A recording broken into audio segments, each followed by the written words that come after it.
Right. Welcome, everybody, and happy Thursday. We're super excited to be here, and we've got a great guest today. As always, I want to say hello to my wonderful co-host. How are you doing, Megan? Happy Thursday. I'm great today. It's a little cloudy out today, but it's still warmer, which is nice. It is warmer, and fingers crossed that it's going to heat up this weekend. That's always my hope. So we'll see what happens. And then we have the wonderful owner, Caitlin, with Denali Dreams Soap Company. How are you doing today, Caitlin? I'm doing awesome. Yeah, my kiddo was not super happy about the clouds. She was like, "Where's the sun?" And I was like, she's 3, so trying to explain that to her is a little, yeah. But that's funny. I'm doing great. I also have a 3-year-old that's like, "Where's Mr. Golden Sun?" That's what she. Oh, sweet. Oh. So she gets a little sad, but she always likes to wear her rain boots. So there is that. Prepare for anything. Right, exactly. Fashion staple. But we can jump right in. I know we've got some great questions for you today. So first off, for people that don't know about Denali Dreams Soap Company or you, Caitlin, could you start by telling us just a bit about yourself and your journey that led you to become the owner of Denali Dreams Soap Company, and what inspired you to get into the world of soap making? Yeah, so I actually started within this business. So Denali Dreams has been around for 27 years. And it was started by 2 stay-at-home moms who wanted to make a little extra money, but also like have the flexibility of like doing their kids' schedules and things like that. So one of them went to New Zealand and her friend taught her how to make soap. She came back and taught her business partner, and they were like, okay, we're going to make some soap and we're going to sell it at a Christmas bazaar. So they made some soaps and went to a Christmas bazaar, and they like sold like hotcakes. So they're like, okay, we're going to do this. And they decided pretty early on that they would do a little bit of retail kind of in like the bazaar craft show kind of a setting, but really they wanted to focus mostly on wholesale. So actually one of our first clients was Cabin Fever. They were our first wholesale customer, Jana. And so they outgrew Barb's kitchen pretty quickly. And they were super lucky because she also had a duplex. So they kind of moved into the duplex side of things. And we're in that space for about 5 years. And then after 5 years, they moved into the location that we were in for 21 years.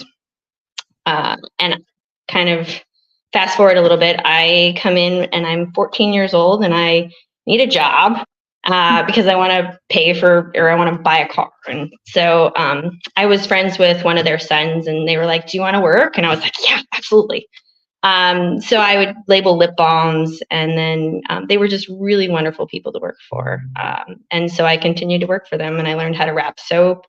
And then after a few years, I learned how to cut soap. And then I learned how to make soap, and then I managed the place. And so over a course of 10 years, I did every single job they could teach me. And then they were like, you know, after 18 years, we're ready to kind of move on to a new chapter. And it just made sense. I always knew, like even at a young age, I would own a business. Never knew what it was going to be, but I knew I would own my own business. And so it totally made sense for me. I love making things with my hands.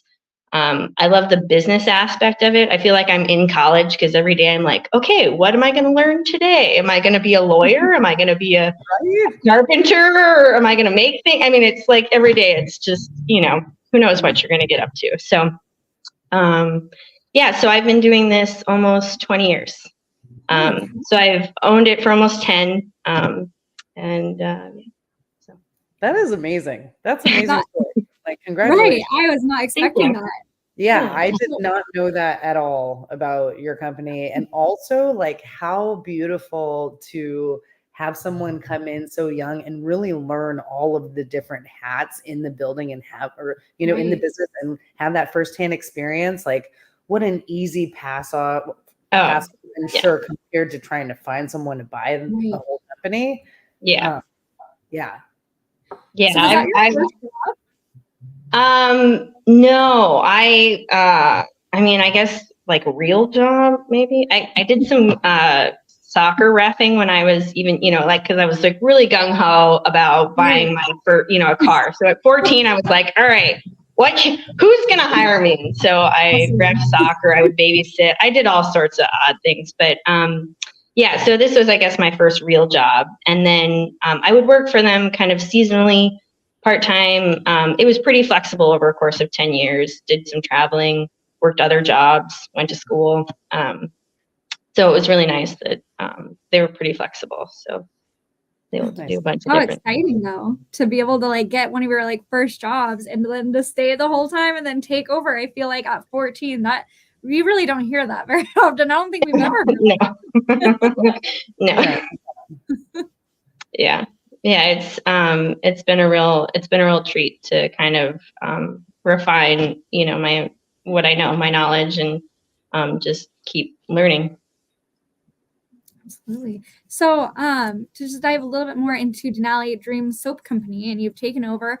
So we know you sell soap, but can you tell us about some of your other products? It sounded like you were putting things on lip balms and that sort of thing. So can you go over a little bit more about what other products you sell? Yeah, we've really expanded. So, I mean, soap is a majority of our product line, but we also do like salves. We do lip balms. We've introduced bath bombs in the last few years. We've got body oils, and now we're kind of getting into some hair care and facial care a little bit as well. Oh, wow. So you have quite the line then.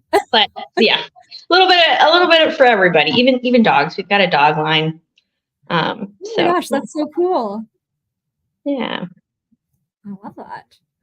Okay, so that kind of goes into kind of our next question. So a successful entrepreneur, what do you believe are the main factors that have contributed to the success of Denali Dreams Soap Company? And are there any particular challenges you've overcome that helped shape your business journey? Oh yeah. Let's see. Okay, so I think to start off, I learned from the original owners. They were really adamant about kind of what did they call it?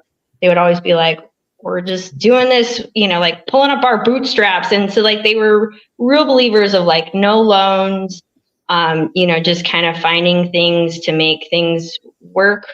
I guess not spending money on the frills, so to speak.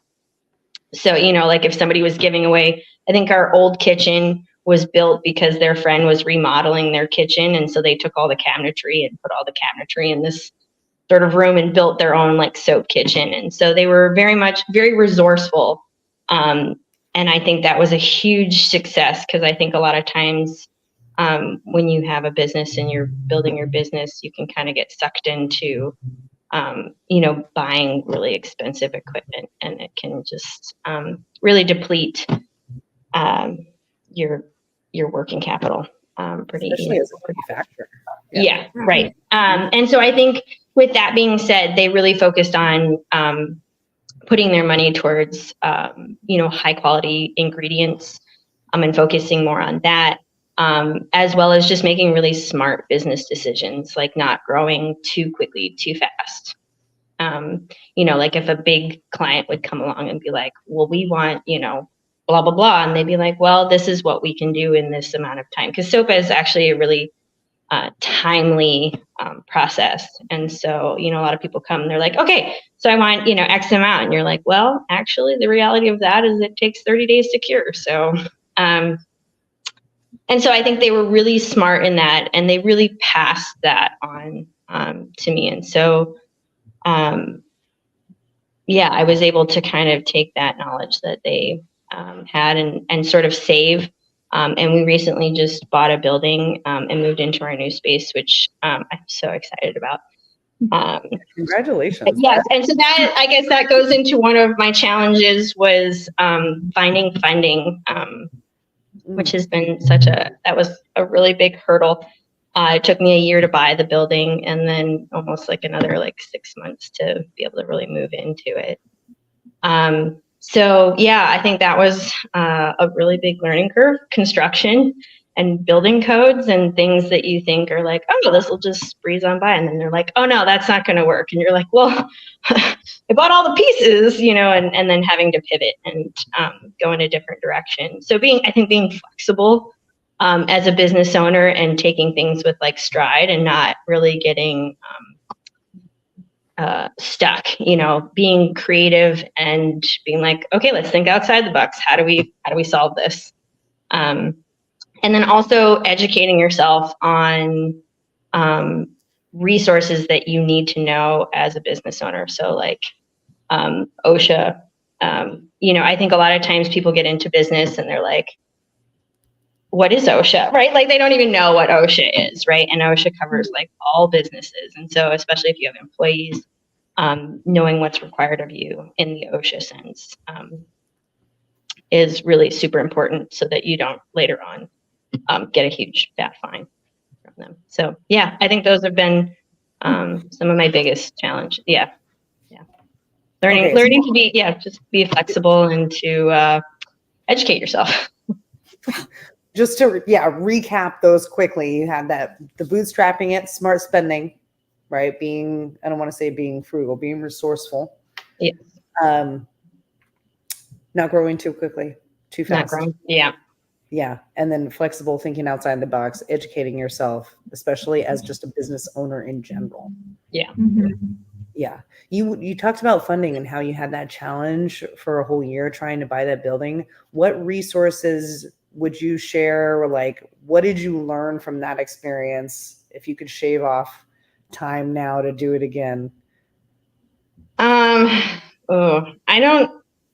To be honest, I don't know that they're, I think, okay, so one, really making sure that you have a realtor who is in your corner and educates themselves. I think zoning, making sure that you are zoned for the building that you are trying to purchase. I think that is a huge, that's like number one. I almost bought a building a couple of years ago and kind of like right before closing, somebody was like, are you even zoned for this? And I was like, well, what?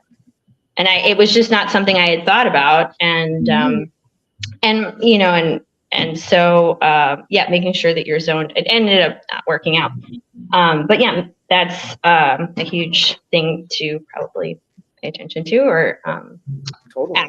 ask about. And then I guess having realistic timelines for things and making sure that everybody, your financing, your buyer, your seller, everybody is on the same page in terms of timelines for how things are going. We decided to go through the Small Business Administration for their 504 loan, and those take a very long time to close.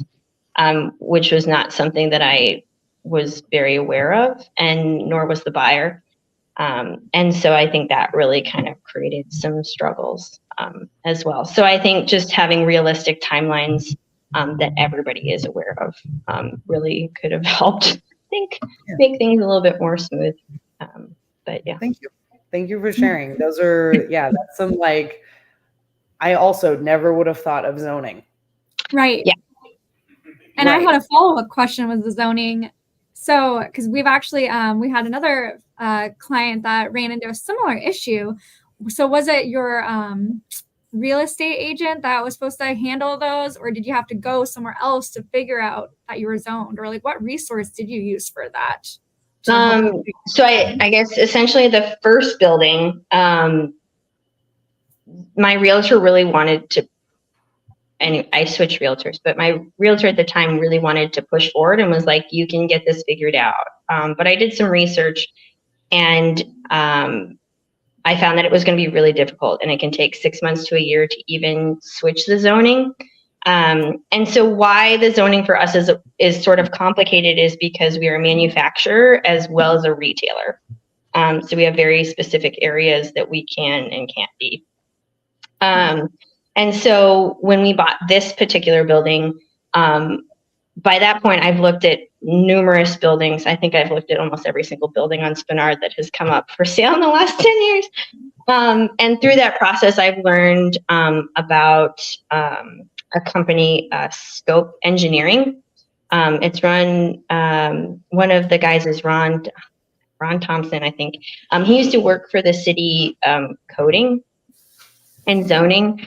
And then he went off and decided to open up Scope. And so he's very knowledgeable and was really helpful in kind of figuring out how we needed to go about the zoning and how to kind of file all of our paperwork for that. A lot of times when a new business comes into a building, you have to file a change of use, I think. So yeah, he was incredibly helpful, and I didn't have to necessarily think about it. And he was just like, "This is what you have to do," and I was just like, "Great, cool, okay." And that was probably a really big resource that helped me through a lot. Even some of the coding things within putting new equipment or breaking down walls. Yeah, he was helpful with all of those things. Nice. No, that's amazing, because I feel like that's definitely something that it does tend to get overlooked, and there are those different restrictions as a manufacturer. So I'm just curious, kind of what the hurdles were that you had to jump through there. So thank you for sharing. Yeah. I had one more follow-up question too. I know something that you had said was you can't grow too quickly. And I know that's something that a lot of businesses, when they get started, they're super excited and they have all these great ideas. You have a pretty vast array of offerings that you offer now, but can I ask, like, how long did it take for you to get to the point of the multiple different things that you're offering now, and instead of just staying at one, like soap? Like, how long did that take to really push further? So initially when they started off, it was 6 soaps. And then I think as they grew, they were inspired by different Alaskan things to add in. So like, I think pretty much everybody, a majority of the people I feel like in Alaska own dogs, right? So that made sense. So they made a dog line. And, a lot of people garden in Alaska, whether that's vegetables or flowers. And so they made a garden line. And so they, would kind of over the years just kind of hear and were inspired by different things, and would add on slowly. And so like, for our bath bombs, for instance, a lot of people would come by, whether it was at our shop or, a craft show, and they'd be like, "Hey, do you have bath bombs? Do you have bath bombs?" And I would keep hearing that. And I was like, okay. So, and to be honest, I had never used a bath bomb before. And so when I was doing research about it, I took so many baths because you want to do a lot of product development. And one of the things was I didn't want people to have to, like, I went online and I was like, okay, what are the biggest complaints about bath bombs? And a lot of times people were like, "I don't want to have to clean my bathtub after."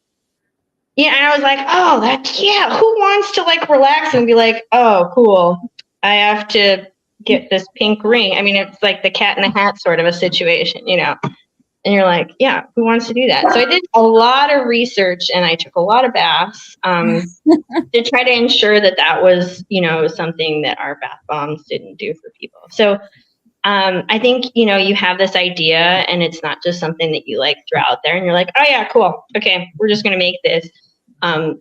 Sometimes it takes like, I don't know, I think it took almost a year to get bath bombs really out there. And then finding, and then you kind of go, bath bombs are really temperamental. So making sure that they either don't break in half while you're making them, or they don't like get really warty because they're too wet. So then there was like that whole thing of product development. So sometimes like it's easier because soap, we're pretty dialed in on soap, but like if you want to add in a new product that you're like, "Oh, I've never made this before," granted, never even used one, what's that going to entail? So It takes time. Yeah, it takes time.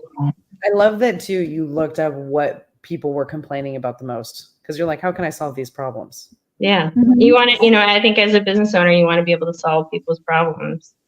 And Totally. yeah. I love Man, that. I feel like I'm in the wrong business. I want to be taking baths and testing out these products. I'm just like, that sounds amazing. I don't know. I turned myself black one time because I was trying to make like an Aurora themed one, and I put activated charcoal, but our bath bombs also have a little bit of olive oil in it. And I basically turned black because activated charcoal just loves olive oil, and that was a lesson learned. I was like, well, we're not going to be selling this one. So So I mean, sometimes it's nice, and sometimes you're like, "Oh, okay, well, we're not going to do that." I love that.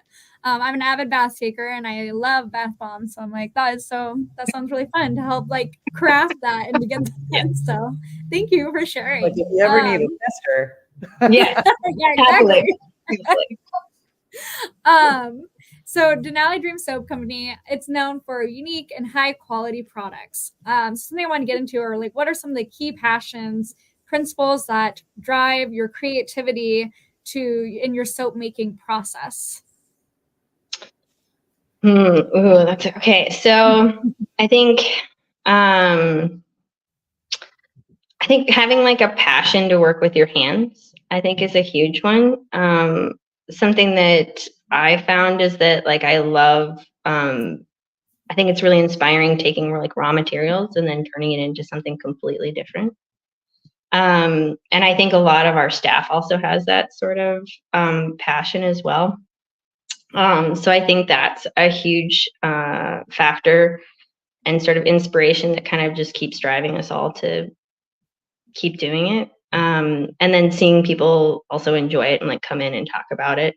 And then I think just like I myself, I love being outdoors. And so I'm always inspired by different things within Alaska that just kind of spark this like little like, ooh, that would be kind of a fun idea, or like, ooh, we could put that in something.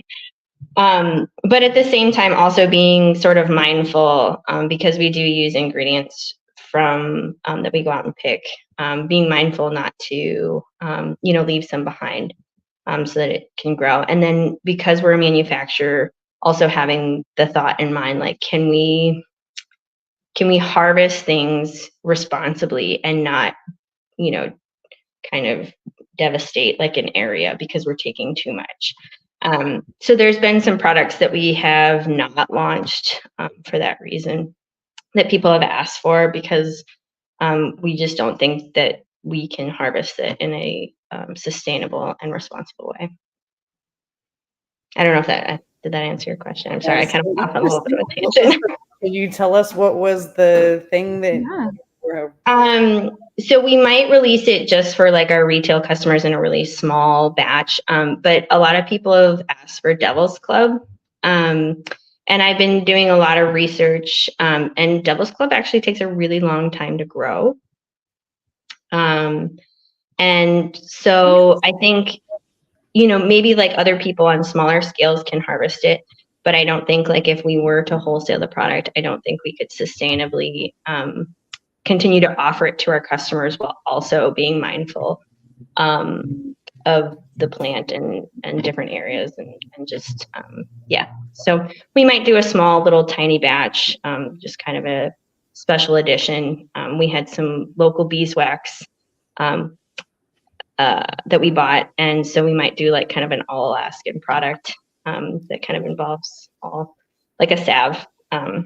Cool. It has, a little bit of Devil's Club, some Alaskan beeswax and some other Alaskan flares thrown in there. So I feel like Alaska just has so much abundance. It's so easy to kind of go around, get some inspiration, have those little magical moments where it's like, oh, I'm going to try this new thing.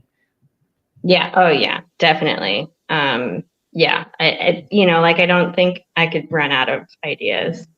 Just time. I think that's my problem. I need more time. Totally. Yeah.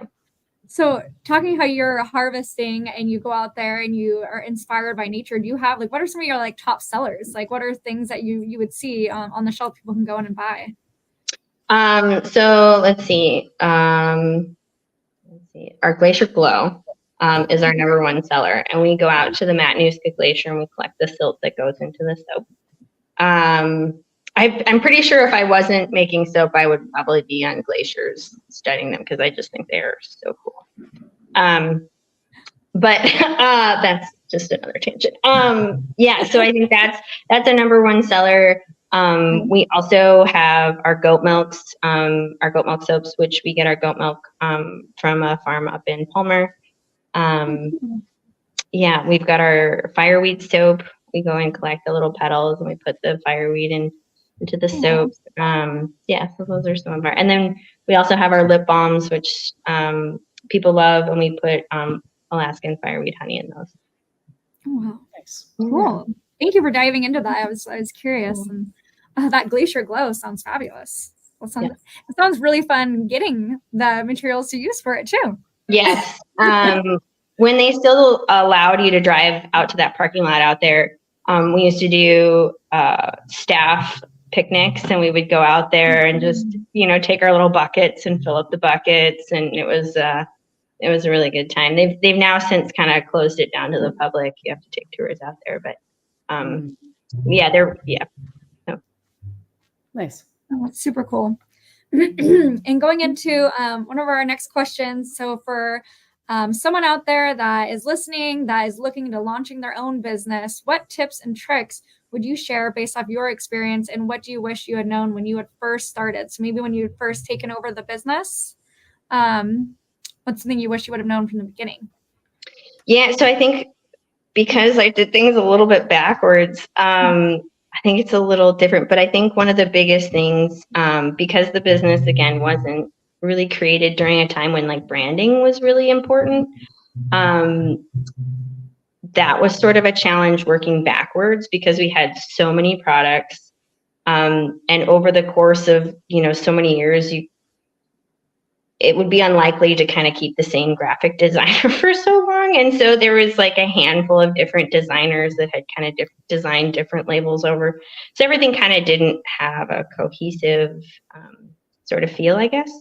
And so I think finding a good graphic designer that you mesh with well, and that kind of understands your vision, I think is super important, and that can help you develop your whole branding, your colors, your vision, the whole 9 yards. I think that's incredibly important. I think that's been a huge struggle, and I'm finally I think at a point where I'm really happy with the direction or the refresh that we've done on the business, and kind of finishing up doing all of, or redoing all the labels and kind of just giving it a fresh look. Let's when see. Are you launching those, or have you already? So they're kind of, because we were trying to use up old labels, it's been kind of launched like we did a really big refresh launch. Was that in 21? I think that's kind of when we redid our logo, and so that was sort of the launching off point that we were like, hey, this is what we're doing. Over the course of 2 years, you'll be seeing different labels, different looks for everything. And we've been working with a gal who used to be a peer. She's now down in the lower 48, and she's just been absolutely fantastic. Her name is Anastasia Ward, and she just is so fantastic to work with, and has been really fun to just kind of see our vision and her vision kind of come together in really great ways. Nice. Let's see. I think the other thing that I once saw a cup right around the time I bought Denali Dreams, and it said, I pulled it up, companies should be active problem solvers, not focused on maximizing profit. And so I've always kind of that's always been something that I've thought about when kind of moving forward in the business and thinking. And so I think having your values, what are your values within your business and what's important to you? And then if you ever come to kind of a sticky point in your business and you're like, is this me? Is this what I want? Is this what I want for my business? Those values and those, mission statements are such a path to helping you make those and kind of getting around those sort of sticky points in your business. So I think having those before you launch is also super, super important. Totally. I feel like that's that foundation, right? The foundation that makes all the decisions. Helps you make all the decisions. Yeah, and I think within soap, I go to soap conferences, and it's really easy to get sucked into the trending, whatever's trending. Is it a couple of years ago, it was these bath bar. I forget what it's kind of like a bath bomb, but it looks like one of those swirl rolls that you get at the bakery that have cinnamon in it. Anyways, it like kind of dissolves in the bag. It's really, but they were like really trendy, and people were like, "Why do you make these?" And I was like, it's just not, it's not part of our, kind of mission. It's not, doesn't align with our, and then I would send them to various people. I was like, "Hey, I think this person and this person are making them, and that way you can stick to who you are, but then also share the wealth and support, other people within your community." Nice. I love that. You gotta, because you can't be, I know good friend Kurt Anderson always says, try to be everything to everyone, you end up being nothing to no one. And so it's like really knowing your values and standing on that, and like, hey, we're not going to do that. This is what we've set out to do. This is our mission. And then sticking with that is important. So then you can, like you said, there's room for everyone on the top and share the wealth. And, maybe that'd be someone else's expertise. So I really love that. Thank you for sharing that. I know we're short on time, but I always like to end with one last question. What are you super excited for and looking forward to in this next year with Denali Dreams? Oh, that's a really great question. I looked over when I took over the business, I had a business plan, and you're supposed to like write out all your goals. And so I'm kind of coming to the end of 10 years, and I realized that I've accomplished all of those. And so I'm actually in the process, thank you, of creating some new goals. And so I think my focus has been on, because we have a bigger space, we're going to kind of hone in on some of our manufacturing. And then also just some things with our employees. We're going to try to work in some healthcare, as well as just making sure that they have everything that they need. Nice.